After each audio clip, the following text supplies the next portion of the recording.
নমস্কার, আমি মিঠু সরকার। আজকে আপনাদের সঙ্গে আলোচনা করব মডিউলার কিচেন যখন আমরা তৈরি করি তখন যে সমস্ত অসুবিধার সম্মুখীন হই এবং খুব সহজেই সেইগুলোকে রিকভারি করাও যেতে পারে। আপনারা যখন মডিউলার কিচেনের জন্য অথবা নর্মাল কিচেনের জন্য গ্রানাইট এবং ব্ল্যাক স্টোনগুলোকে সেটিং করবে, মিস্ত্রিদেরকে অবশ্যই বলবেন গ্রানাইটের লেন্থ যতটা থাকে তার থেকে যেন ব্ল্যাক স্টোনটাকে অবশ্যই 2 ইঞ্চি ভেতরে করে লাগায়। মানে ব্ল্যাক স্টোনটা আমরা সাপোর্টের জন্য দিই, তার ওপরে থাকে গ্রানাইটটা।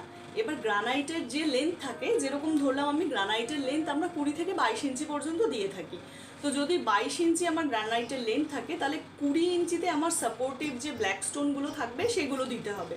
না হলে কি হয়, আমরা যখন পাল্লা করতে যাই কিচেনের পাল্লাগুলো ঠিকমতো সেটিং হয় না এবং অবশ্যই সেগুলোকে ভাঙতে হয়। না ভাঙলে পারে কিন্তু পুরোপুরি মডিউলার কিচেনের মতো লুক আসে না। হ্যাঁ, হয়তো মডিউলার কিচেনের মতো লুক না দিতে পারলেও ওখানে নর্মাল পাল্লাগুলো করে দেওয়া যায়, কিন্তু আপনার যেটা রিকোয়ারমেন্ট যে মডিউলার কিচেন করবেন বা কিচেনের মতো একদম মডিউলার কিচেনের মতো দেখতে লাগবে কিচেনটাকে, সেটা কিন্তু সম্ভব হবে। এরপরে আরেকটা অসুবিধার কথা বলি, গ্রানাইট যে লেভেল পর্যন্ত লাগানো হচ্ছে সেটা কতটা হাইট পর্যন্ত লাগানো হবে, এটা অনেকেই অনেক রকম কনফিউশনে থাকেন। কিন্তু আমরা যেটা প্র্যাকটিক্যালি কাজ করতে গিয়ে বুঝেছি, গ্রানাইটটা হায়েস্ট 30 বা 28 পর্যন্ত, মানে 28 ইঞ্চি বা 30 ইঞ্চি পর্যন্ত ওর হাইটটা করলে পারে একদম ঠিকঠাক হয়। এর থেকে কিন্তু বেশি করলেও অসুবিধা, এর থেকে কম করলেও অসুবিধা। আচ্ছা, এরপরে আসি, গ্রানাইট যতটা লাগালাম তার ওপরে কতটা পর্যন্ত আমরা টাইলসটা লাগাবো। জেনারেলি আমরা 30 ইঞ্চি পর্যন্ত টাইলস লাগাই এবং তারপরে কেবিনেটটাকে শুরু করি, মানে কিচেনের আপার ইউনিটটাকে। এবার যদি আপনাদের মনে হয় যে কিচেনে ড্যাম্প পড়বার সম্ভাবনা আছে অথবা আপনারা এক্সট্রা সিকিউরিটি মানে আরও একটু ভালো করবার জন্য কিচেনের যে টাইলসটাকে লাগাতে চাইছেন সেটা একদম সিলিং পর্যন্ত টানতে চাইছেন, তাহলে অবশ্যই আপনি টানতে পারেন। ফল সিলিং যখন হবে, ওপর দিক থেকে ফল সিলিংটা যখন নামবে তখন অটোমেটিক্যালি ওপর দিককার যে টাইলসটা থাকবে সেটাও ঢেকে যাবে এবং যখন আপার ইউনিটটা তৈরি হবে 30 ইঞ্চির ওপর থেকে যখন তৈরি হবে তখন অটোমেটিক্যালি শুধু 30 ইঞ্চিটাই দেখা যাবে, তার ওপরের অংশটুকু ঢেকে যাবে। আপনারা যদি আপনাদের কিচেনে ড্রয়ার লাগাতে চান বা মডিউলার বাস্কেট যেগুলো হয় সেগুলো লাগাতে চান, তাহলে পরে কিন্তু গ্রানাইটের নিচে যে পোর্শনটার মধ্যে আপনারা ব্ল্যাক স্টোন দিয়ে সাপোর্ট দিয়ে দাঁড় করাচ্ছেন সেখানে শেলফসগুলো একটু বুঝে শুনে দেবেন।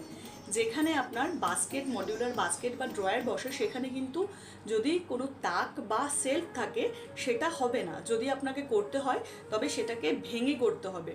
খুব সুবিধা হয় যদি আপনাদের এল প্যাটার্নের কিচেন থাকে, তাহলে যে দিকটা বড় দিকটা থাকে সেই দিকটার মধ্যে কোনো একটা পোর্শন আপনারা ফাঁকা রাখুন, ওপর থেকে নিচে পর্যন্ত তাক কোনো দেবেন না বা শেলফ দেবেন না, সেখানে অটোমেটিক্যালি আপনার বাস্কেট এবং ড্রয়ার চলে আসবে। আমরা যদি 30 ইঞ্চি জায়গা রাখি যেটা পুরো খোলা হবে, মানে তার মধ্যে কোনো তাক থাকবে না, সেখানে কিন্তু মানে খুব সহজেই 3টে মডিউলার বাস্কেট আর একটা পুল আউট চলে আসবে। এরপরেও যদি আমাদের এক্সট্রা ড্রয়ারের দরকার হয় তাহলে পরে আরও 20 ইঞ্চি খোলা রাখতে হবে। খোলা রাখার কথা আমি কেন বলছি, খোলা মানে পুরো খোলা কিন্তু সেটা নয়, আপনার মানে যেরকম গ্রানাইট সেটিং হচ্ছে সেরকম সেটিং হবে, কিন্তু যে তাকগুলো আপনি ভেতরে দিতে চাইছেন সেই তাকগুলো এই যে পোর্শনগুলো জায়গাগুলো বললাম সেগুলোতে ফাঁকা রাখতে হবে। আচ্ছা, গ্যাস যেখানে রাখবেন আপনারা সেখানেও কিন্তু মোটামুটি 18 ইঞ্চি মতো আপনাকে পুরো কোনো তাক দেয়া যাবে না। এবার যদি আপনার কাছে দুটো গ্যাস থাকে, একসঙ্গে দুটো গ্যাস কখনোই রাখবেন না, মাঝখানে একটা পার্টিশন দেবেন। সেক্ষেত্রে আপনি মোটামুটি 30 ইঞ্চির একটু বেশিই নিন, 32 ইঞ্চি পর্যন্ত যদি নেওয়া হয় তাহলে পরে ওই জায়গাটার মধ্যে অটোমেটিক্যালি একটা পার্টিশন দিয়ে দুটো গ্যাস চলে আসে। গ্যাসের যে ডায়ামিটারটা থাকে সেটা হচ্ছে 14 ইঞ্চি, সুতরাং আমাদের 14 ইঞ্চি তো শুধু ছাড়লে পরে হবে না, যার দুদিকে একটু জায়গা ছাড়তে হবে, যার জন্য আমি একটু এক্সট্রা করে বললাম। এরপরের মোস্ট কনফিউজিং পার্ট হচ্ছে চিমনি। চিমনিটা মডিউলার কিচেন করবার আগে লাগানো হবে অথবা কিচেন করবার পরে লাগানো হবে, খুব সমস্যার ব্যাপার হয়ে যায়। আমরা সাজেস্ট করি সবসময় যদি আপনারা আগে লাগিয়ে নেন তাহলে সব ক্ষেত্রে সুবিধা, কারণ চিমনির পাশে কতটা জায়গা ছাড়তে হবে, কারণ আপনি যে চিমনিটা কিনছেন সেই চিমনির সাইজটা কিন্তু প্রপারলি যখন বসানো হয় তখনই বোঝা যায় এবং তার দুপাশে জায়গা রাখতে হয় যে চিমনি যদি পরবর্তী সময় খোলা হয় কোনো প্রবলেমের জন্য যাতে সেটাকে উঠিয়ে খোলা যায়, সেই জায়গাটা রেখে চিমনির কভারটাকে তৈরি করতে হয়। সো আর চিমনির যে পাইপটা, যেটা আপনার বাইরের দিক থেকে মানে বাইরের দিকে চলে যাবে, মানে যেটা এক্সস্ট হয়ে হাওয়াটা বাইরের দিকে বার করবে, সেই পাইপটাকেও কিন্তু ঢাকার একটা ব্যবস্থা করতে হয়। যার জন্য সবসময় কিচেন করবার সময়, যখন আপনার কিচেনের কাজ চলছে তখনই মডিউল মানে কাজ চলাকালীন আপনি ওটাকে বসিয়ে নিন চিমনি, অথবা চিমনিটা বসিয়ে নিন, আপনি কাজ করতে থাকুন আপনার সময় মতো। আপনি যখন মডিউলার কিচেন করবেন তখন অটোমেটিক্যালি ওটা যখন উপরে আপনার আপার ইউনিট করবে, খুব সুন্দর করে ওটাকে কাভার করে এবং খুব ভালো জায়গা রেখে ওটাকে কাজটা করা যাবে। এরপরে আসি ওয়াটার পিউরিফায়ারের কথায়। আচ্ছা, ওয়াটার পিউরিফায়ারটা এমন জায়গায় রাখতে হবে যেখান থেকে জল বাইরে খুব সহজে বেরোতে পারে। খুব ভালোভাবে যদি আমরা অবজার্ভ করি, বেসিনই হচ্ছে সেরকম জায়গা যেখানে যদি জল পরবর্তী সময় পড়ে তাহলেও অসুবিধা হয় না, এবং ওয়াটার পিউরিফায়ারটা বেসিনের কিছুটা উপরে লাগালে সবচেয়ে বেশি ভালো হয়।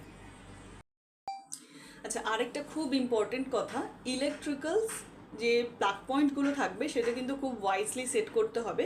কারণ আমরা যখন প্রথম কাজ করাই কিচেনের মধ্যে, তখন অতটা মাথার মধ্যে থাকে না যে কোন কোন প্লাগ পয়েন্টগুলো লাগবে। আপনাদের অবশ্যই যে প্লাগ পয়েন্টগুলো করে রাখতে হবে মাইক্রো ওভেনের জন্য, মিক্সার গ্রাইন্ডারের জন্য, টোস্টারের জন্য। যদি আপনার নাও লাগে তাও আপনি করে রেখে দেবেন, সুবিধা হবে, কারণ পরবর্তী সময় যদি কেউ করে তখন আবার সেটাকে ভেঙে করতে হবে। আর আপনাদের ওয়াটার পিউরিফায়ারের জন্য, চিমনির জন্য, এবং যদি আপনি কিচেনে ফ্রিজ রাখেন তাহলে ফ্রিজের জন্য। এছাড়াও যদি এক্সট্রা আপনার কাছে মানে সেরকম প্রবলেম কোনো না হয়, এক্সট্রা 2-3টে আপনি প্লাগ পয়েন্ট করে রাখবেন। এটাতে আপনারই সুবিধা। অনেক সময় আমাদের প্রয়োজন পড়ে যায় যে হঠাৎ করে কোনো প্রয়োজনের সময় দেখা যায় যে সবগুলো প্লাগ পয়েন্ট কনজিউম করা রয়েছে, যেটা দরকার তখন সেটা হচ্ছে না। সুতরাং সবসময় 2টো প্লাগ পয়েন্ট এক্সট্রা রাখবেন, যদি কখনো অসুবিধাও হয় কোনো একটা প্লাগ পয়েন্টে, যাতে অন্য একটা প্লাগ পয়েন্টে দিয়ে আপনি কাজটা চালিয়ে নিতে পারেন। আচ্ছা, ইলেকট্রিক্যালসের কাজটা আপনি কখন করাবেন মডিউলার কিচেনের জন্য? এক তো হয় আপনি যখন কিচেনটাকে রেডি করছেন, মানে প্রথম কনস্ট্রাকশন করছেন, তখনই আপনি কনসিল করে ওইগুলোকে একটা ইলেকট্রিক্যাল মিস্ত্রিকে দিয়ে সেই কাজগুলোকে করিয়ে রাখলেন। অথবা যদি তখন না হয়, আপনি তারপরে আর করতে যাবেন না, একেবারে যখন আপনি কিচেনটা তৈরি করবেন তখন করবেন। তাহলে তখন একজন ইলেকট্রিশিয়ানকে দিয়ে করবেন। তাহলে পরে আপনার সুবিধা কী হবে, যে বক্সেসগুলো তৈরি হবে, যে ক্যাবিনেটগুলো তৈরি হবে, তার পেছন দিকেও কিন্তু ওরা কনসিল করে কাজটা করতে পারবে এবং আপনার খরচাটা অনেকটা কম হবে। জানি আপনারা সবাই জানেন, তবু আরেকবার মনে করিয়ে দিই, চিমনি কিন্তু জানালার ওপরে লাগাতে চেষ্টা করবেন না। এতে আপনার এক্সস্টের অসুবিধাই হয়। আর যদি জানালার ওপরে অন্য কোনো জায়গা না থাকে, আপনাকে জানালার ওপরেই লাগাতে হয়। তাহলে যখন আপনি চিমনি ব্যবহার করবেন তখন কিন্তু অবশ্যই জানালা বন্ধ করে ব্যবহার করবেন। আমি যে ইনফরমেশনগুলো দিলাম সেগুলো আমার কাজ করতে গিয়েই শেখা, এবং আপনাদের যদি মনে হয় এগুলো হেল্পফুল তাহলে লাইক করবেন।